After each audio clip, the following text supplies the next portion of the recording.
Assalamualaikum warahmatullahi wabarakatuh. Alhamdulillahi rabbil alamin. Salatan wa salaman ala al-mab'uthi rahmatan lil alamin. Wa ala alihi wa ashabihi wa man tabi'ahum bi ihsanin ila yaumiddin. Asyhadu an la ilaha illallah wahdahu la syarika lah. Wa asyhadu anna Muhammadan abduhu wa rasuluhu sallallahu alaihi wa ala alihi wa sahbihi wa sallam, amma ba'd. Pertama, alhamdulillah, di pagi hari ini menjelang siang Allah Subhanahu wa taala memberi kita nikmat. Tadi sudah dibahas, satu nikmat yang sangat besar adalah nikmat persaudaraan. Dan sesi kedua ini, di hari yang kedua, kita akan membahas lagi tentang satu nikmat besar. Yang nikmat ini, jika tidak disyukuri, kemudian digunakan untuk hal-hal yang dimurkai Allah Subhanahu wa taala, maka dia akan menjadi jurang kebinasaan. Nikmat itu adalah nikmat internet. Apa judul pembahasan kali ini? Dilema internet. Antara ladang pahala dan jurang kebinasaan. Baik, sebelum saya mulai, 1 jam, mungkin 1,5 jam atau tidak sampai ya. Sekarang jam berapa ini? Tidak sampai 1,5 jam. Antum bisa fokus? Bisa ya? Yang tidur dibangunkan ya? Bisa ya? Ada yang tidur di sini? Sepakat, insyaallah. Barakallahu fikum. Baik. Internet itu hal yang kita pahami semua. Tidak ada yang tidak mengerti internet. Semua pegang HP, semua ada HP, bahkan anak-anak kecil ada HP. Anak-anakku semua pegang HP? Tidak ya? Ada pegang, ada tidak. Itulah internet. Di era, di balik segala manfaat dari internet, tersimpan potensi bahaya yang senantiasa mengintai dan mengancam orang-orang yang menggunakan internet. Maka pembahasan kita pada pagi hari ini, pembahasan yang sangat menarik sekali dan perlu untuk dibahas. Sebuah artikel yang berjudul Dilema Internet Antara Ladang Pahala dan Jurang Kebinasaan. Ini sebenarnya sebuah buku yang sedang saya tulis berkaitan dengan pembahasan kita pada pagi hari ini. Sudah sekitar 53 halaman. Kemarin sempat hilang 20 halaman, terhapus, makanya saya harus ulang lagi, terhapus. Dan mungkin bisa sampai nanti sekitar 70 halaman buku ini. Ya. Sebenarnya awalnya saya mau bagikan PDF-nya. Tapi qadarullah wa masya'afa'al, terhapus sebagian datanya. Akhirnya saya harus mengulang dulu dan akhirnya nggak selesai. Tapi secara umum selesai. Cuma poin-poin yang penting belum selesai. Maka insya Allah nanti beberapa hari ke depan kita akan bagikan secara online PDF-nya. Baik, ala kulli hal, ini kita berusaha untuk menjadikan buku ini sebagai pegangan untuk kaum muslimin. Bagaimana mereka berhati-hati di dalam menggunakan internet. Dan juga bagaimana mereka mensyukuri nikmat yang besar ini. Karena jamaah kaum muslimin, ya, internet itu ladang pahala yang sangat besar. Bayangkan sebuah faedah kita share, banyak yang baca dan banyak orang yang mendapatkan hidayah dari faedah-faedah yang tersebar. Kalian kalau mau cari hadis di mana? Di internet, langsung ketik, muncul hadisnya, muncul nomor hadisnya, muncul penjelasannya dalam bahasa Arab dan ada juga dalam bahasa Indonesia. Itu peluang sangat besar. Ketika kita meninggal, ada 3 hal yang terus akan mengalir pahalanya. Di antaranya adalah apa? Ilmu yang bermanfaat. Ya, ilmin yuntafa'u bihi, ilmu yang bermanfaat. Mana ada panitia? Ada panitia?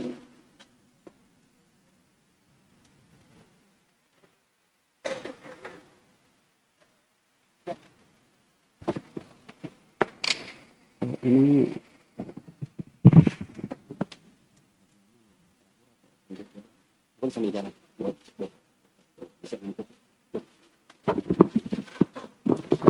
baik.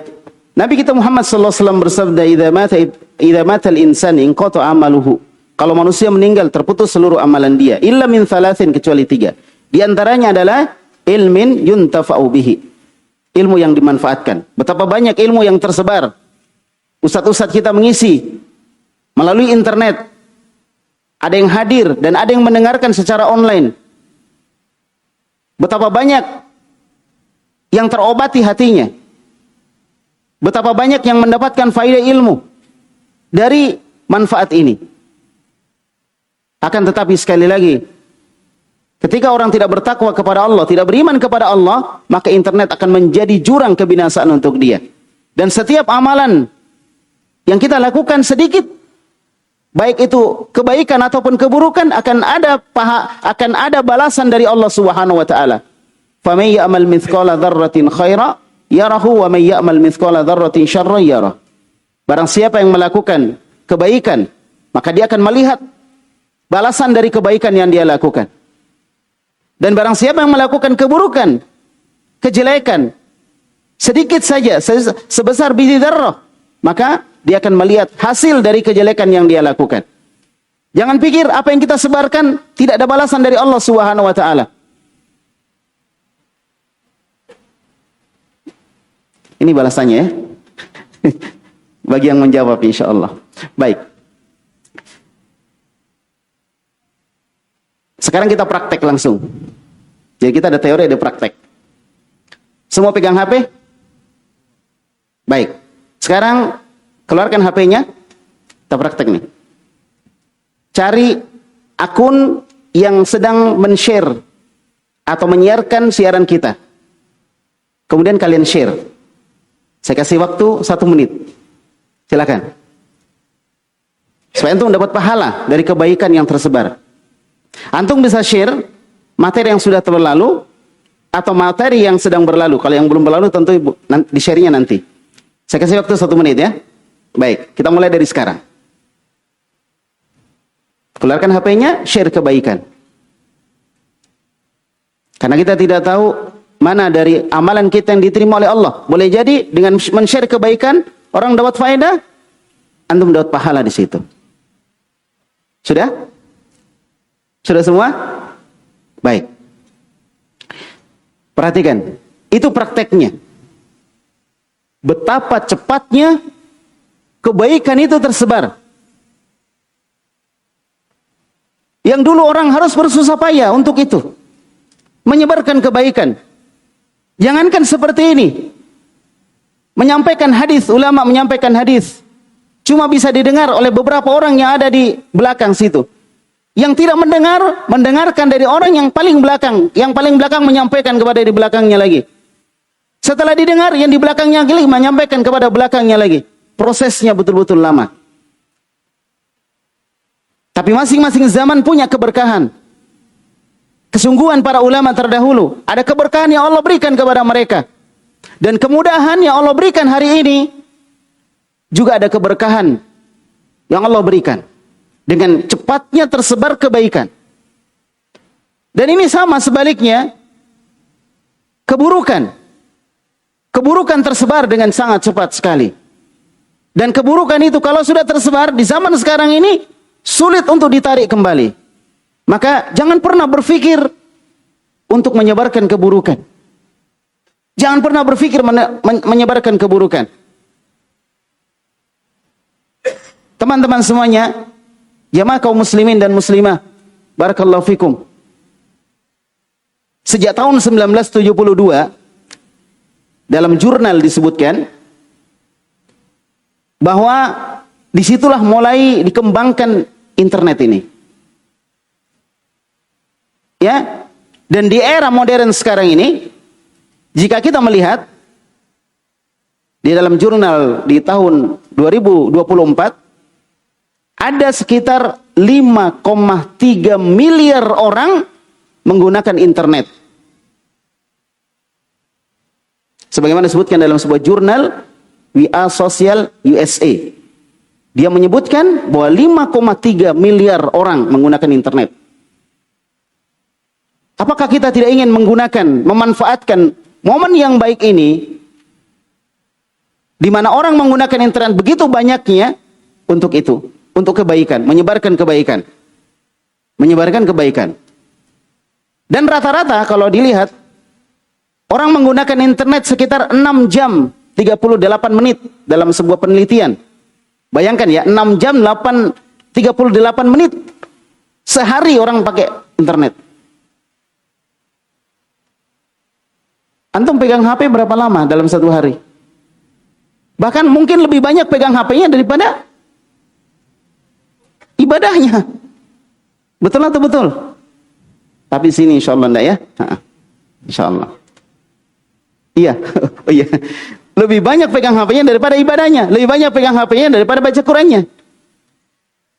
Ini menunjukkan bahwa HP, gadget, itu adalah sarana kita untuk menyampaikan kebaikan.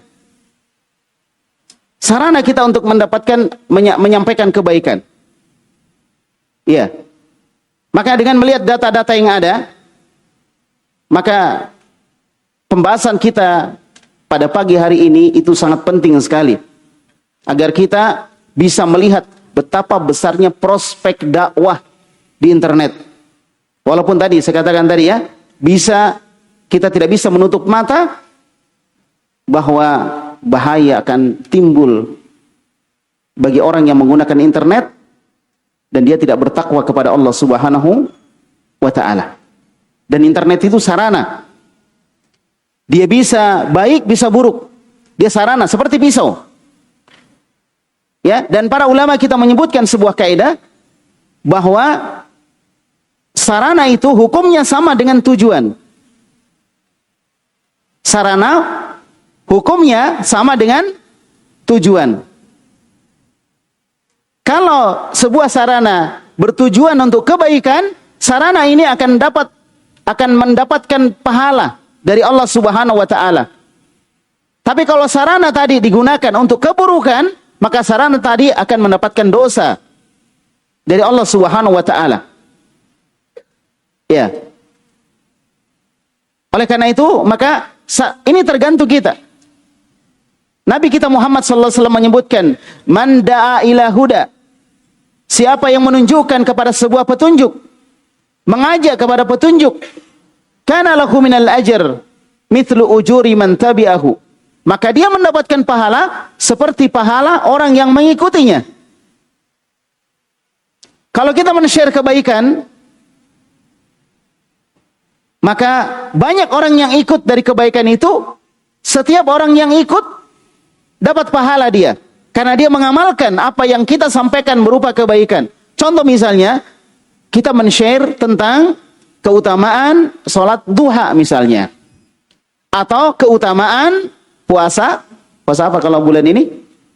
Puasa Asyura. Keutamaannya. Ada yang bisa sampaikan kepada saya? Dalil ataupun hadis yang menyebutkan tentang keutamaan Asyura? Yang umur 15 tahun ke bawah. Ada yang 15 tahun ke bawah? Umur berapa? 15, silakan berdiri. Saya kasih hadiah insyaallah. Langsung ya. Tadi kan pertanyaannya di belakang ya. Kita begini supaya enggak ngantuk. Maju sini, maju. Sebutkan nama, asal, kemudian jawab. Bismillah. Assalamualaikum warahmatullahi wabarakatuh. Waalaikumsalam warahmatullahi wabarakatuh. Nama saya Muhammad Irbat dari Goa. Dari Goa. Rasulullah sallallahu alaihi wasallam bersabda tentang puasa Asyura, "Siyamu yaumi Asyura ahtasibu 'ala Allah ay yukaffira as-sanata allati qablahu." Artinya?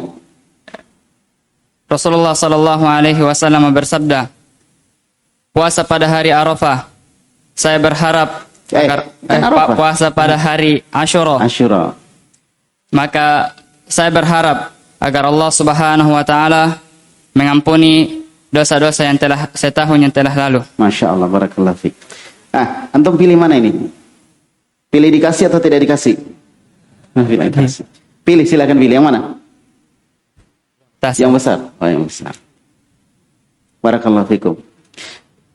Baik, itu satu keutamaan. Antum tulis, antum sebarkan. Setelah disebarkan, ada 100 orang yang baca. Yang mengamalkan 10 orang. Yang mengamalkan 10 orang. Dia dapat pahala. Setiap orang dapat pahala. Anggaplah pahalanya adalah 10. 1 orang. Berapa yang mengamalkan? 10 orang. Paham ya? Berarti kita yang menyebarkan dapat pahala berapa? 100. Yang mengamalkan cuma dapat 10, kita dapat 100. Perhatikan kekuatan media sosial. Tapi sayang kita tidak gunakan. Kita lebih senang HP kita posisi begini. Jarang yang posisinya begini. Posisinya gini.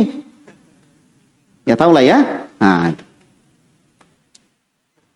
Padahal di sini, subhanallah, pahala menunggu kita. Kalau kita sekedar melarang, misalnya anak umur 15 tahun, 14 tahun, jangan main HP. Kita cuma larang dia.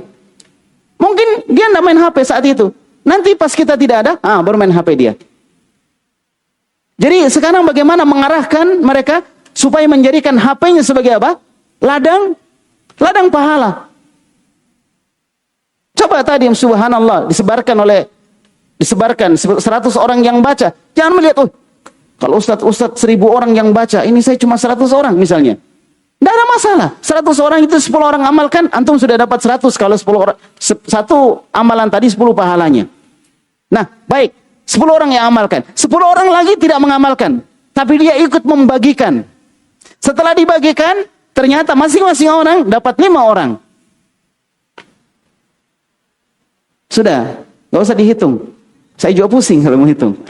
Besar sekali.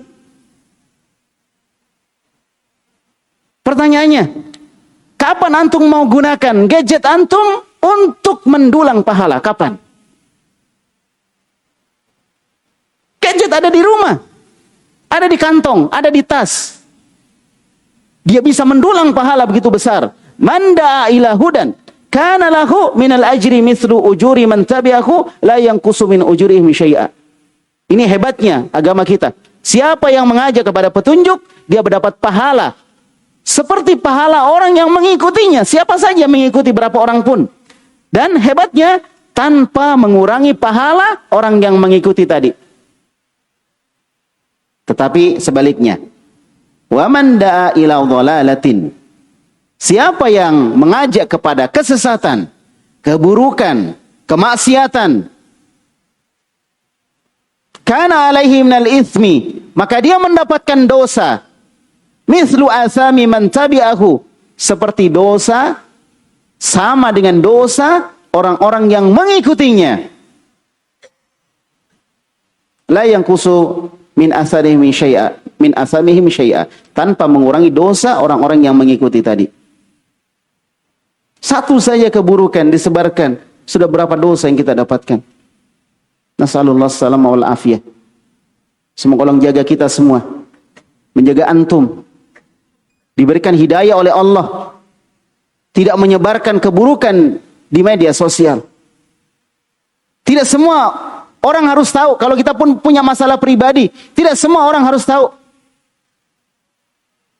Jangan menyebarkan masalah-masalah pribadi kita di internet yang kadang menimbulkan kekacauan di tengah-tengah penduduk dunia maya. Ya, gitu. Oleh karena itu, internet itu ladang pahala tanpa batas. Kalaupun kita sudah meninggal, Kalau kita sudah meninggal, akun kita masih ada. Konten-konten kita masih ada. Orang ikut konten kita itu. Kita tetap dapat pahala. Makanya dia adalah ladang pahala tanpa batas. Internet. Anak-anakku paham yang di depan? Paham? Paham tidak? Kalau tidak paham kita ulang dari awal tadi. Dari pembukaan. Paham ya? Nah, makanya harus bilang paham. Kalau tidak paham diulang dari awal. Paham nak ya? Paham? Nah, baik. Sekarang apa yang antum bayangkan dari internet? Hah? Kebaikan atau keburukan? Kebaikan atau keburukan? Yang antum bayangkan sekarang?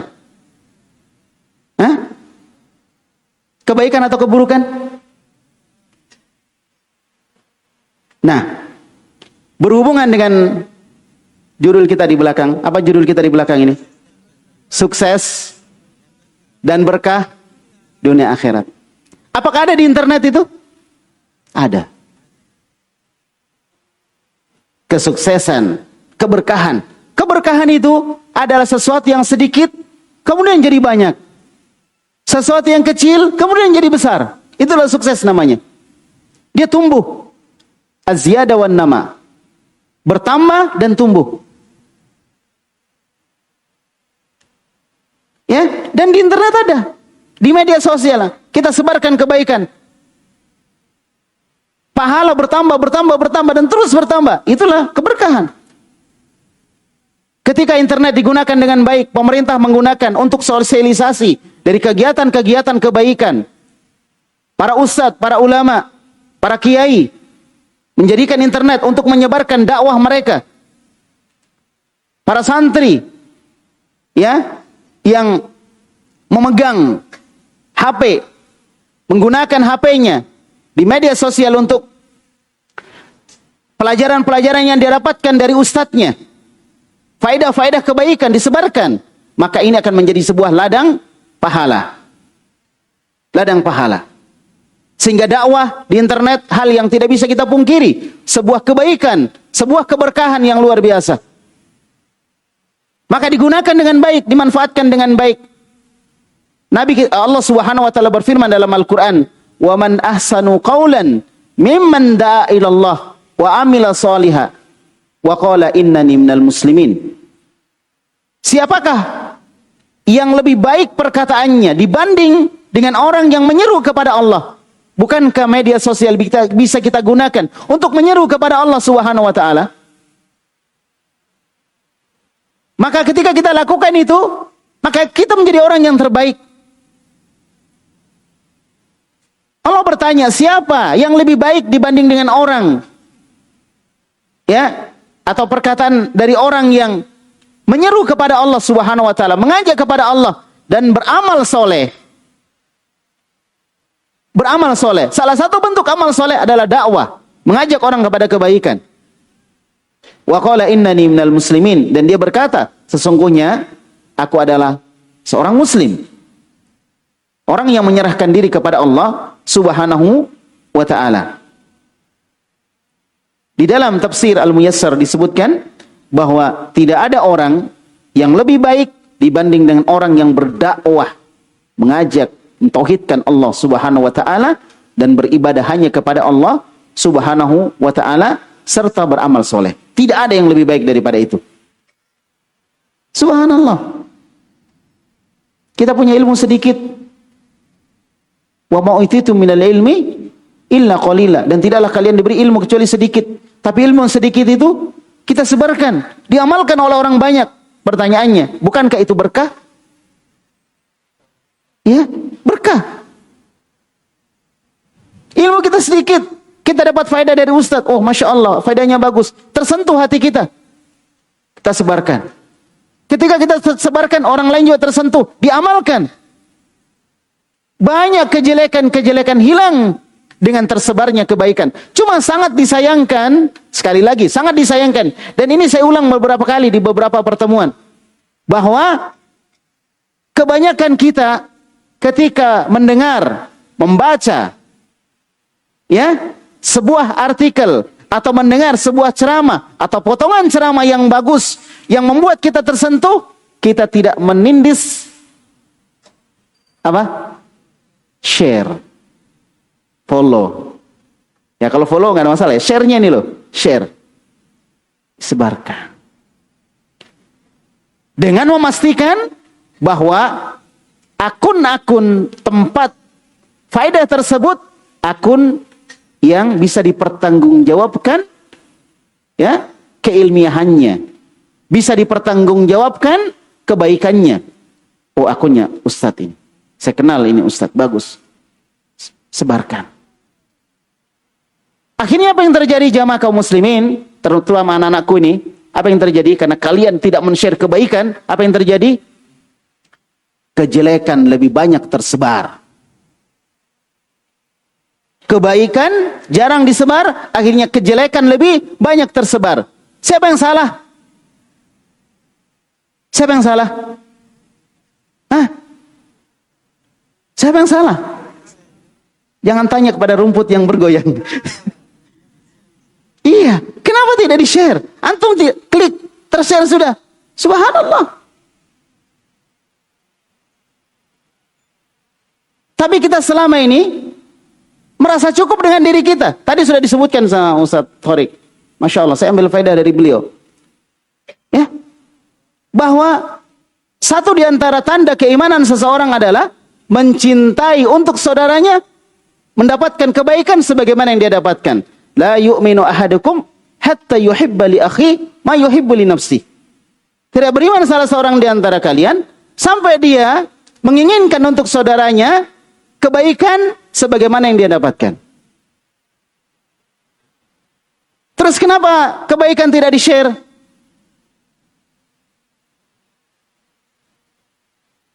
Ayo, kenapa? Kira-kira apa masalahnya? Ceramah Ustaz Zul, ceramah Ustaz Ibnu Yunus, Masya Allah, saya sebut semua saya. Ceramah Ustaz Thorik, dan Ustaz yang lainnya saya nggak bisa sebut satu-satu. Kebaikan atau bukan? Kebaikan. Pertanyaannya, antum lihat, antum dengar, antum dapat faedah dari situ. Setelah itu sudah tutup HP-nya. Sebelum ditutup, di-share dulu, baru tutup. Kita tidak tahu mana yang diterima oleh Allah, mana yang kita share dengan ikhlas, mana yang kita share menginginkan kebaikan dan seterusnya. Kita tidak tahu. Makanya di-share saja, disebarkan semuanya. Dan ini akan membantu tersebarnya kebaikan yang sedang bertarung dengan kebatilan di dunia maya. Kebaikan dan kebatilan bertarung di dunia maya. Mana lebih kuat? Mana lebih besar? Mana lebih banyak? Mana lebih banyak pengikutnya? Nah, yang jadi masalah juga akun-akun kebaikan dari dakwah, dari ustadz-ustadz kita, juga kita tidak follow. Kita tidak ikuti. Yang diikuti akun-akun yang tidak ada faedahnya. Subhanallah. Maka ini nikmat yang besar. Fabi ayyi ala'i rabbikuma tukadziban. Nikmat mana lagi yang kalian dustakan? Nikmat yang besar sekali. Amalan kita bisa tersebar dengan baik. Coba subhanallah. Kita ini kalau mau belajar pada ustadz, mencari sesuatu hadis misalnya, kita sisa klik. Apalagi sekarang sudah ada AI. Ya?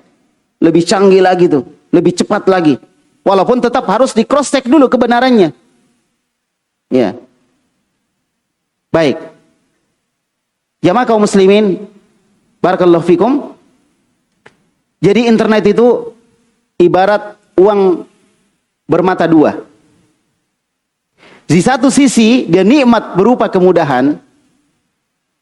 Kita bisa menyelesaikan pekerjaan kita dengan cepat. Kita bisa mempelajari ilmu agama dengan cepat. Menyebarkan kebaikan dengan mudah dan efisien. Bahkan ada orang-orang yang menggunakan penyebaran kebaikan itu dengan kalangan tertentu. Saya ingin ini tersebar di orang-orang umurnya 15 sampai 20 tahun misalnya. Itu akan tersebar di kalangan mereka. Ya. Jadi ini kemudahan, ini nikmat yang besar dari Allah Subhanahu wa taala. Namun di sisi lain, karena dia seperti uang bermata dua, di sisi lain dia merupakan jerat-jerat syaitan yang akan siap menerkam bagi orang yang tidak memanfaatkan dunia maya, internet, media sosial dengan kebaikan. Dan syaitan akan berusaha untuk menancapkan cakar-cakarnya kepada mereka yang tidak menggunakan media tersebut untuk kebaikan. Allah Subhanahu wa taala berfirman, Allah Subhanahu wa taala menukil ucapan iblis, "Fa bi izzatik la ughwiyannahum ajmain." Iblis berkata, "Demi kemuliaanmu ya Allah, aku akan menyesatkan mereka semuanya." Perhatikan. Upayanya syaitan, upayanya iblis ingin menyesatkan mereka semuanya. Illa min ibadaka minhumul mukhlasin. Kecuali hamba-hambamu ya Allah yang diberikan keikhlasan. Maka semua sarana akan digunakan oleh syaitan untuk menyesatkan dan membinasakan manusia, termasuk internet. Nah, kalau internet itu isinya keburukan semuanya, tidak ada orang yang menyebarkan kebaikan, maka syaitan akan lebih leluasa lagi untuk mengobrak-abrik, menghancurkan, membinasakan, menyesatkan manusia sesuai dengan keinginan dia. Tapi ketika ada pengimbangnya, ada filternya, kebaikan juga tersebar. Orang-orang bisa membandingkan ini baik, ini buruk. Mereka belajar dari konten-konten yang kita sebarkan. Bentuk video, bentuk audio, bentuk artikel, bentuk faedah, dan lain sebagainya. Akan jadi penyeimbang. Sehingga syaitan tidak leluasa untuk menyesatkan manusia di media sosial. Di media sosial juga ada syaitannya. Dan syaitannya banyak di media sosial. Kenapa banyak? Karena penggunanya banyak. Oh, penggunanya banyak di media sosial. Dia akan gunakan itu. Nah, siapa sasarannya? Banyak sasarannya, termasuk kita. Sasaran dia. Semoga Allah jaga kita semua. Semoga Allah berikan kita kebaikan dari fasilitas yang luar biasa ini yang Allah berikan kepada kita. Umur kita ini disebutkan oleh Nabi kita Muhammad sallallahu alaihi wasallam, "A'maru ummati baina 60 wa 70." Umur umatku antara 60 sampai 70 tahun. Umur kita ini singkat. Kita butuh percepatan untuk mendapatkan pahala dan kebaikan. Dan salah satu sarananya adalah internet. Media sosial. Makanya barakallahu fikum, gunakan dengan baik. Nah, di antara jerat-jerat syaitan atau jurang-jurang kebinasaan di dalam internet, di antaranya satu, pornografi dan konten yang haram. Itu tersebar di internet.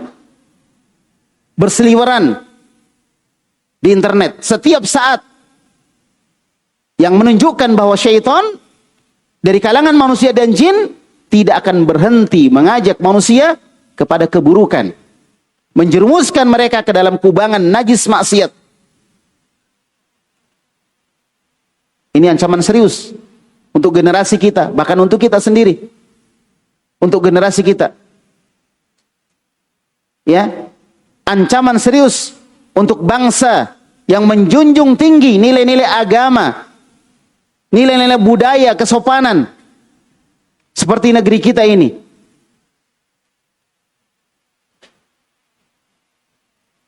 Paparan dari konten-konten yang tidak pantas ini menimbulkan dampak negatif yang mengkhawatirkan kita semuanya.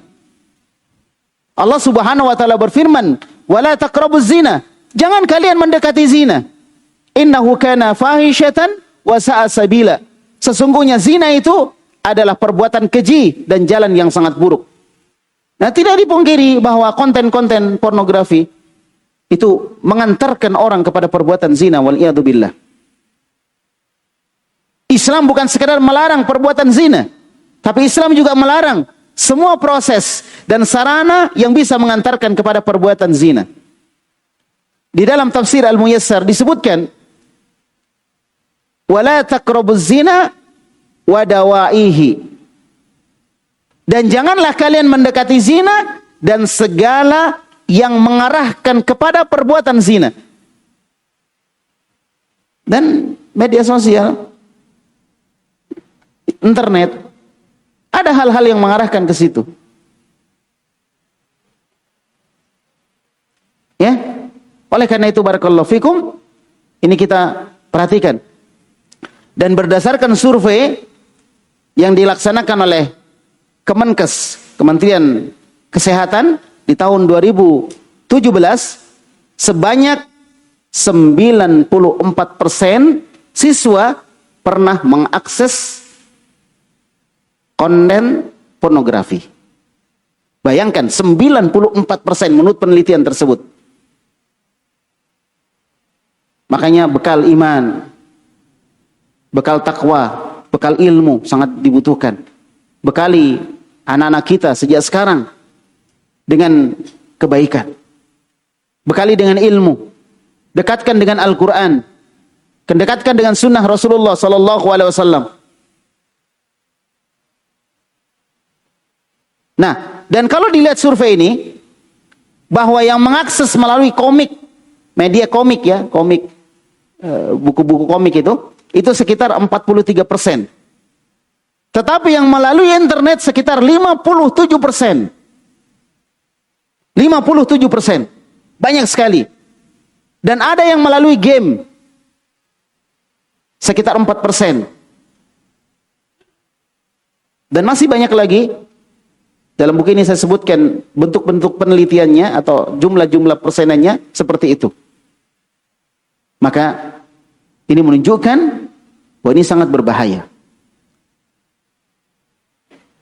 Betapa orang rusak dari situ. Tadi orang baik jadi rusak. Makanya anak-anakku semuanya masih muda, jaga diri kalian.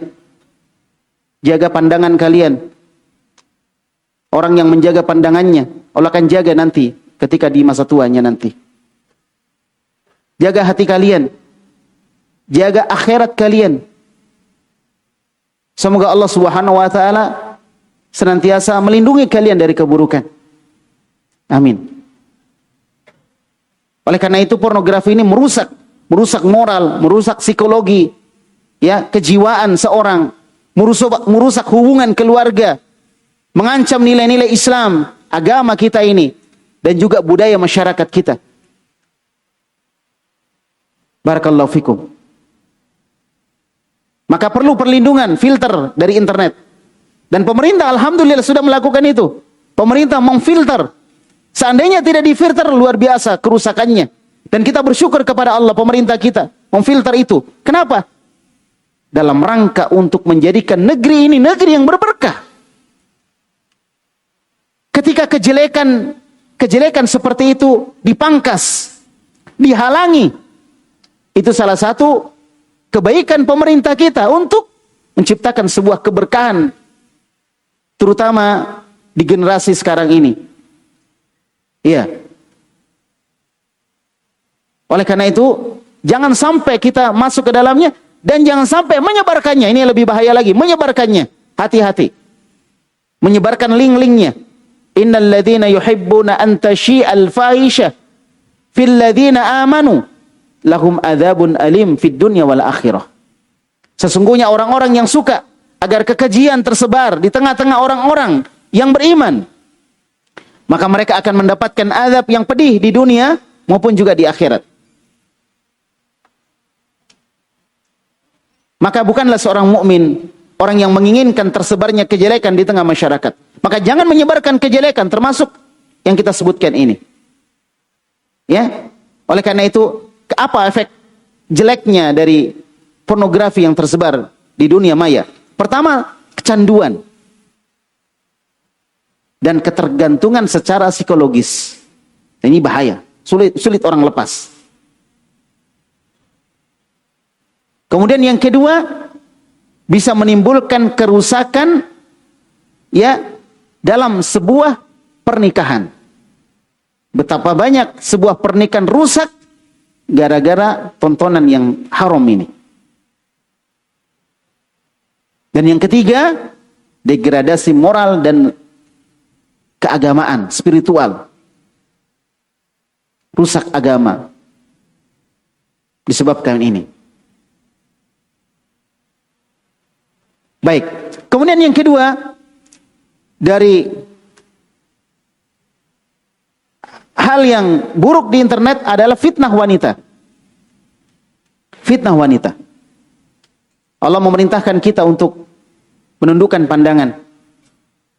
Maka internet juga seperti itu. Dan kita diperintahkan untuk bersungguh-sungguh untuk melakukan itu. Walladzina jahadu fina lanahdiyannahum subulana. Orang-orang yang bersungguh-sungguh menuju kepada kami tunjukkan jalan-jalan kami. Wa innallaha lama'al muhsinin. Dan Allah Subhanahu wa taala bersama dengan orang-orang yang berbuat baik. Iya. Dan fitnah wanita ini salah satu fitnah yang paling berbahaya bagi seorang laki-laki. Nabi kita sallallahu alaihi wasallam menyebutkan, "Ma taraktu fitnatan adarra 'alal rijal minan nisa." Tidak ada cobaan fitnah yang aku tinggalkan yang paling berbahaya untuk laki-laki kecuali wanita. Betapa banyak kerusakan timbul dari media sosial disebabkan fitnah wanita. Keluarga berantakan. Bahkan yang tadinya bagus agamanya mulai futur sedikit demi sedikit. Na'udzubillah. Ya. Oleh karena itu petunjuknya Nabi Muhammad SAW kepada Ali bin Abi Thalib dalam hadis yang diriwayatkan oleh Imam Abu Dawud, Imam Tirmidzi dan Imam Ahmad. Rasulullah bersabda kepada Ali bin Abi Thalib, "Ya Ali, la tudbi'in nadhratan nadhrata." Wahai Ali, jangan engkau melanjutkan pandangan pertama kamu dengan pandangan berikutnya lagi. Kalau misalnya ada lewat, kita nggak sengaja dia lewat, udah langsung di scroll. Jangan malah, wah siapa ini gitu. Cari namanya, ada Google, ketik namanya, muncul. Nah, dicari akunnya, oh mana media sosialnya, cari media sosial. Rasulullah SAW menyebutkan, jangan lanjutkan pandangan pertama dengan pandangan berikutnya. Fa inna lakal ula. Kamu cuma bisa melakukan yang pertama saja dengan tidak sengaja. Walaisat lakal akhirah. Dan yang berikutnya kamu tidak boleh untuk melakukannya, memandangnya. Nah, ini nasihat dari Nabi kita Muhammad SAW. Oleh karena itu, hal yang penting kita lakukan supaya terhindar dari fitnah wanita, ya kita menundukkan pandangan. Yang pertama. Kedua, kita menjaga iffah, kehormatan. Ya. Merasa diawasi oleh Allah Subhanahu wa taala. Kemudian bagi yang belum menikah, segera menikah. Di zaman ini fitnahnya besar sekali. Yang menikah saja terfitnah. Apalagi yang belum menikah. Betul ya? Ada yang di sini enggak ada ya? Nah, aman. Iya, yang menikah saja terfitnah, apalagi yang belum menikah. Betapa banyak orang-orang yang dia paham agama, dia paham, tapi tetap terfitnah dengan wanita. Padahal dia sudah menikah. Na'udzubillah. Nas'alullah salam wal afiyah. Fitnahnya sangat besar sekali. Maka yang belum menikah, segera menikah. Ya ma'asyarus samab, man istata'a minkumul ba'a falyatazawwad. Wahai para pemuda, siapa yang sudah mampu ya untuk ba'a, untuk menikah, maka segeralah dia menikah. Segera menikah. Wa man lam yastati' fa alaihi bisawm. Siapa yang belum mampu menikah, puasa, banyak-banyak puasa. Yang belum mampu menikah, banyak-banyak puasa. Bukan banyak-banyak lihat scroll, ya, tapi banyak-banyak puasa. Fa innahu lahu ija, karena puasa itu adalah tameng untuk dia. Kemudian yang keempat, supaya terhindar dari fitnah wanita, jauhi khalwat berduaan atau berinteraksi dengan wanita yang bukan mahramnya dalam perkara-perkara yang dia tidak butuhkan. Iya. Kemudian yang terakhir, Perkuat iman dengan ilmu, dengan amal. Innama yakhsyallaha min ibadihil ulama. Yang takut kepada Allah Subhanahu wa taala dari hamba-hamba Allah adalah para ulama. Maka banyaklah menuntut ilmu, belajar agama. Itu akan menghindarkan kita dari fitnah wanita. Baik, maka Islam, agama kita ini yang sudah sempurna ini, dalam setiap kejadian dan permasalahan itu sudah ada solusi di dalam syariat ini. Makanya syariat ini ketika diterapkan dalam kehidupan sehari-hari akan memberikan keberkahan yang banyak di tengah-tengah umat. Iya. Jamaah kaum muslimin dan muslimah. Kemudian selanjutnya, perkara selanjutnya yang menjadi kubangan keburukan di internet adalah ghibah dan berita hoax. Ghibah dan berita hoax. Sebagaimana kita pahami, ghibah ini dosanya sangat besar. Ya ayyuhalladzina amanu jtanibu katsirum minadh-dhon. Wahai orang-orang yang beriman, jauhilah oleh kalian kebanyakan dari prasangka. Inna ba'dadh-dhanni itsmun. Karena kebanyakan prasangka itu atau sebagian prasangka itu adalah dosa. Ya, wala tajassasu. Janganlah kalian mencari-cari keburukan orang lain. Kemudian disebutkan wala yaktab ba'dukum ba'dha. Janganlah sebagian kalian menggibah sebagian yang lain. Ayuhibbu ahadukum ayyakula lahma akhihi maitan fakarihtumu. Apakah kalian suka, di antara kalian suka memakan daging saudaranya yang sudah mati? Maka kalian pasti tidak suka. Jadi ibaratnya orang menggibah itu memakan daging saudaranya yang sudah meninggal, sudah mati. Maka Allah perintahkan, wattaqullah, bertakwalah kalian kepada Allah. Innallaha tawwabur rahim. Sesungguhnya Allah adalah maha penyayang. Maka di internet, di media sosial, karena kita merasa bahwa tidak ada yang tahu saya, pakai nama samaran, kita menggibah orang, menyebarkan keburukannya, dan lain sebagainya. Kemudian yang kedua yang tidak kalah berbahayanya adalah berita hoax, berita yang tidak benar. Dalam syariat kita sudah dibimbing ketika ada berita yang tidak benar untuk kita meng-cross check dulu, melihat dulu kebenaran berita tersebut. In ja'akum fasiqun binaba'in fatabayyanu. Kalau datang kepada kamu orang fasik membawa berita, maka perjelas. Perjelas. Ditabayyun dulu. Dengar si fulan membicarakan si fulan, ayo kita sebarkan. Ya, barakallahu fikum. Terutama hal yang berbahaya juga dalam internet, penyebaran konten-konten agama yang tidak berdasar. Bertentangan dengan Quran, bertentangan dengan sunnah Nabi Muhammad sallallahu alaihi wasallam, bahkan penyebaran hadis-hadis palsu. Hadis-hadis lemah tersebar di media-media sosial. Yang kita tidak tahu dari mana dasarnya, dari mana asalnya. Pokoknya disebut hadis, gak jelas dari mana dasarnya. Maka ini dihindari di internet. Dihindari di internet. Karena berita-berita hoax menimbulkan banyak bahaya.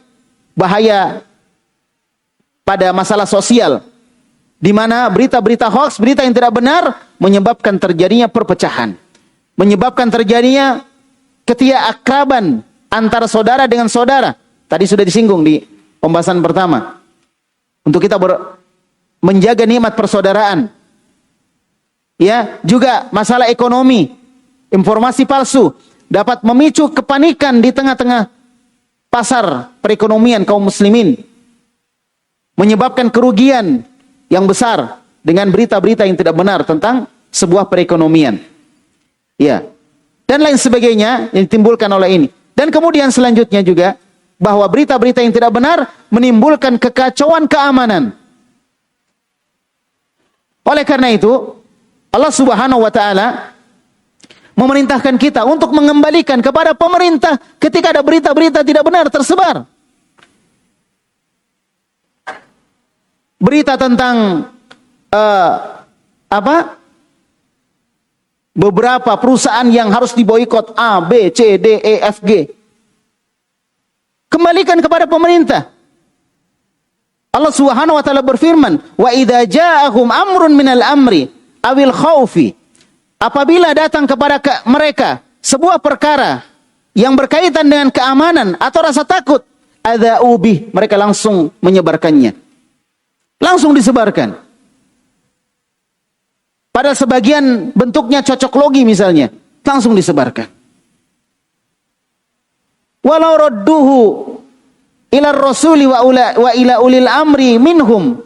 Seandainya mereka kembalikan itu kepada Rasul atau kepada pemimpin di antara mereka, la alimahul ladzina yastambitunahu minhum. Maka orang-orang yang ingin mengetahui tentang hakikat sebuah kebenaran, dia akan mengetahui hakikat kebenaran itu dari pemerintahnya. Jadi ada orang-orang yang punya kompeten di dalamnya. Tidak boleh orang sebarkan sembarangan, apalagi berkaitan dengan urusan orang banyak. Kembalikan kepada pemerintah. Kembalikan kepada pemerintah. Nah, ini salah satu cara supaya kita terhindar dari berita-berita yang tidak benar. Ya. Dan juga berita hoax itu menyebabkan rusaknya agama kita.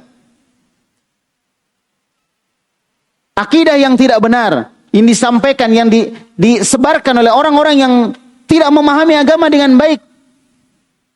Pemahaman terorisme, pemahaman radikalisme. Ya? Dan yang semisal dengan itu tersebar melalui media-media internet. Dan mereka menyampaikan kadang berita-berita yang tidak benar, berita hoax. Ayat ini, hadis ini, kata ulama ini, begini dan begitu. Atau kadang menyampaikan penjelasan dari ayat dan hadis yang tidak pernah disampaikan oleh ulama-ulama kita terdahulu. Tersebarlah. Oleh karena itu, barakallahu fikum, hendaklah seorang berhati-hati dari berita-berita yang tidak benar, menyaringnya. Kafa bil mar'i kadhiba ayyuhaddits bikulli ma sami'. Cukuplah seorang itu dikatakan pendusta kalau dia menceritakan semua yang dia dengar. Semua dia dengar diceritakan. Jadi di dalam menyebarkan konten-konten itu kita harus lihat. Memilih mana yang bisa disebar, mana tidak. Jangankan keburukan, kebaikan saja kita lihat mana waktu yang tepat untuk menyebarkan. Di kalangan siapa bisa disebarkan. Tidak semua hal orang harus tahu semuanya. Kadang sebuah perkara hanya cocok disebarkan di orang tertentu dan tidak disebarkan di orang yang lain. Nah, kemudian apalagi kerusakan yang muncul di internet, judi online, game, ya, membuang waktu dengan sia-sia untuk scroll hal-hal yang tidak bermanfaat untuk dunia dan akhiratnya. Nah, sekarang, baik, mudah-mudahan cukup waktunya. Kita langsung saja kepada bagaimana agar internet memberikan keberkahan. Itu yang penting ya, karena kita nggak bisa lepas dari internet. Kita nggak bisa lepas dari HP, betul ya? Semua pegang HP. Bahkan ada yang HP-nya sampai 3. Ada di sini yang HP-nya sampai 3? Iya, bisa mungkin untuk hadiah 1 ya. Ada? Nggak ada? Ya, baik. Itu karena apa? Kita nggak bisa lepas dari itu. Maka bagaimana supaya internet ini memberikan keberkahan? Sekali lagi, sarana informasi dan komunikasi yang satu ini memberikan kemudahan kepada kita menyelesaikan pekerjaan. Aktivitas yang tadinya butuh waktu berhari-hari. Sampai antum pernah dengar kisah Jabir bin Abdullah yang melakukan perjalanan 1 bulan ke Syam, bertemu dengan Abdullah bin Unais cuma untuk bertanya 1 hadis. 1 bulan, 1 hadis. Dulu dia siapkan kendaraannya, dia siapkan perbekalannya, dia berangkat ke Syam. Syam itu daerah mana? Palestina, Yordania, Syria, Lebanon, nah gitu, dan sekitarnya. Jauh. Mungkin sekitar 1.300 km. Nanti dicek kepastian, itu yang saya ingat ya. 1.300 atau 1.400 km perjalanan ke sana. 1 bulan melakukan perjalanan, udah dapat 1 hadis. Sekarang subhanallah, antum mau dapatkan 1 hadis yang pernah antum dengar, 1 kalimat saja, 1 kata saja, tinggal diketik, muncul. Main detik. Cuma pertanyaannya lagi, apakah sudah kita manfaatkan manfaat ini? Ya kan? Jadi itulah keberkahan. Itulah keberkahan. Umur kita ini pendek. Kita butuh percepatan. Maka internet itu memberikan keberkahan dengan percepatan itu. Dulu, ustadz-ustadz kita mungkin masih merasakan luar biasanya, dan mungkin hari ini masih ada yang seperti itu. Ketika mau meneliti sebuah hadis, itu buku berkumpul di depan, di samping kanan, samping kiri, bahkan belakang. Kalau belum selesai, sebagian tertidur ketika masih mondok. Itu dirasakan oleh ustadz-ustadz kita. Dilihat satu-satu, dilihat satu-satu. Sekarang kita dimudahkan untuk itu. Kita ketik sebuah hadis, muncul sudah hadis ini terdapat di buku ini, nomor hadis sekian, buku ini nomor hadis sekian, buku ini nomor hadis sekian, dimudahkan. Jadi kita tidak sampai melakukan penelitian yang begitu lama. Sisa kita ambil apa faedah hadis ini? Faedah hadis ini kita sisa lihat. Di mana didapatkan faedah hadis ini? Di buku mana saja? Ditunjukkan. 1, 2, 3, 4. Apalagi saya katakan tadi dengan EA. Mudah sekali. Ditunjukkan. Baik. Oleh karena itu bagaimana caranya supaya dia memberikan keberkahan? 1. Niatkan internet itu untuk kebaikan dan manfaat. Untuk kebaikan dan manfaat. Niatkan itu. Innamal a'malu bin niat wa innamal likulli imri'in ma nawa. Sungguhnya amalan itu tergantung dari niatnya. Seorang akan mendapatkan sesuai dengan apa yang dia niatkan. Satu ya. Kemudian yang kedua, selalu merasa diawasi oleh Allah.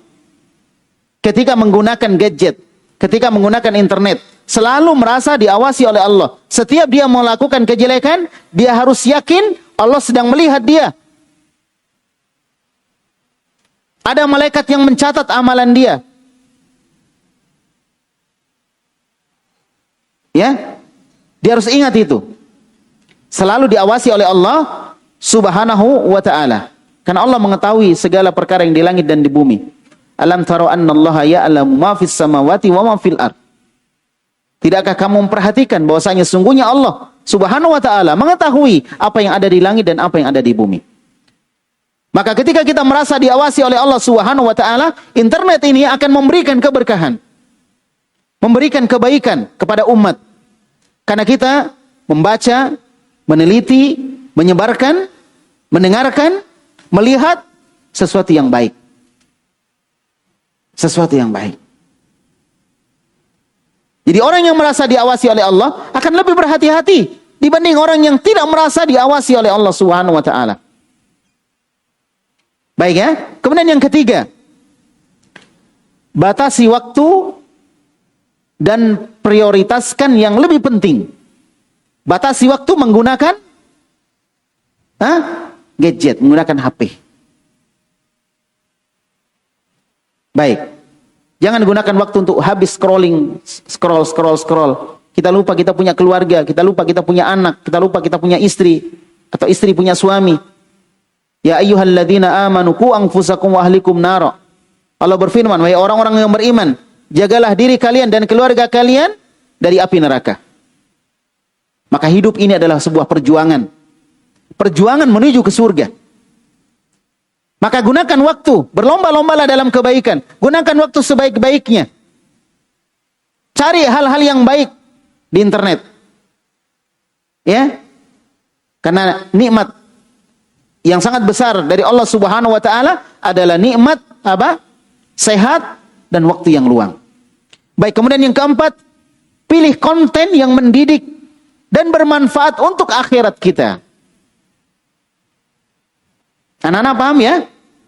Pilih konten yang mendidik dan bermanfaat untuk akhirat kita. Jangan sembarang konten. Konten yang mendidik. Sekarang saya tanya anak-anak. Saya kasih hadiah ya. Saya ada waktu ya. 3 menit lagi. 3 menit. Baik. Saya tanya.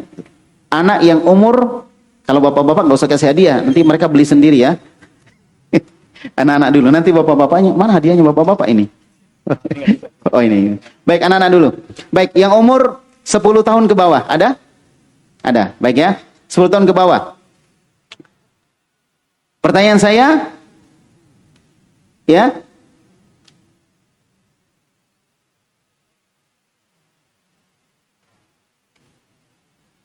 Apa yang paling bermanfaat yang kalian dapatkan dari internet? Sebutkan 3 yang paling bermanfaat. Ayo, angkat tangan. Mana ada? Ayo anak-anak. Ayo, semua muslim itu harus berani. Berdiri. Siapa? Silakan berdiri. Masya Allah. Sini. Maju. Wih, masih bawa tas ini. Masya Allah. Dari mana Ki, bawa tas? Ya. Nama tak? Muhammad Al-Bukhari dari Makassar. Dari Makassar, subhanallah. Ya, Muhammad. Apa manfaatnya internet bagi kamu? Menurut pandangan kamu ya?